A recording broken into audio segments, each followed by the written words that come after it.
বিসমিল্লাহির রহমানির রহিম। সম্মানিত দর্শক মণ্ডলী, আমি আজকে আপনাদের সামনে অত্যন্ত ছোট্ট একটি মাসালা নিয়ে আলোচনা করব। মাসালাটি অত্যন্ত গুরুত্বপূর্ণ বিধায় আপনারা স্কিপ না করে সম্পূর্ণ মাসালা দেখুন, তাহলে আপনারা অবশ্যই মাসলাটি বুঝতে পারবেন এবং আপনার জন্য আমল করা সহজ হবে।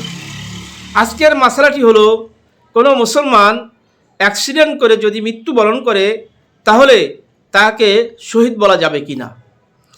এই প্রশ্নের উত্তর দেওয়ার আগে আপনাদের কাছে বিনীত অনুরোধ রাখব, এই চ্যানেলটি সাবস্ক্রাইব করবেন এবং এই মাসালার ভিডিও অন্যের কাছে শেয়ার করে দিয়ে আপনি নেক কাজে সহযোগিতা করবেন। এই জন্য আল্লাহ রাব্বুল আলামিন আপনাকে অগাধ সওয়াব দান করবেন। মাসালাটির উত্তর হলো, কোনো ব্যক্তি, মুসলমান ব্যক্তি যদি অ্যাক্সিডেন্ট করে মারা যায় তাহলে ওই মৃত্যুকে শাহাদাতে সুগরা বলা হয়, অর্থাৎ ছোট শহীদ। আর যারা আল্লাহর রাস্তায় শত্রুর মোকাবেলায় যুদ্ধ করে মারা যায় তাদেরকে বলা হয় শাহাদাতে কুবরা, অর্থাৎ বড় শহীদ। অর্থাৎ অ্যাক্সিডেন্ট করে মারা গেলে ওই ব্যক্তি সে শহীদি মর্তবা পাবে। এজন্য দুনিয়াতে তাকে গোসল এবং কাফন পরানো লাগবে এবং তাকে জানাজা দেওয়া লাগবে।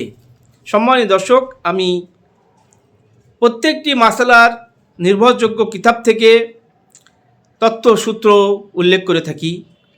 এই মাসালার তথ্যসূত্র যদি জানতে চান তাহলে আপনারা দেখতে পারেন রদ্দুল মুহতার 3য় খণ্ড 159 নম্বর পৃষ্ঠা, কিতাবুল ফিকি আলা মাযাহিবিল আরবা, 1ম খণ্ড 447 নম্বর পৃষ্ঠা, হাসিয়াতুত তাহতাবি আলা মারাকিল ফালাহ 625 নম্বর পৃষ্ঠা, আল ফিকহুল ইসলামী ওয়া আদিল্লাতু 2য় খণ্ড 560 নম্বর পৃষ্ঠা, বাদায়ে সানে 2য় খণ্ড 66 নম্বর পৃষ্ঠা, আল আজিজ ফি ফিকহিল ইসলামী 1ম খণ্ড 324 নম্বর পৃষ্ঠা, আহসানুল ফাতোয়া 4th খণ্ড 244 নম্বর পৃষ্ঠা, ইমদাদুল আহকাম 1ম খণ্ড 840 নম্বর পৃষ্ঠা, কিতাবুল ফতোয়া 3য় খণ্ড 243 নম্বর পৃষ্ঠা, আহকামে মাইয়েত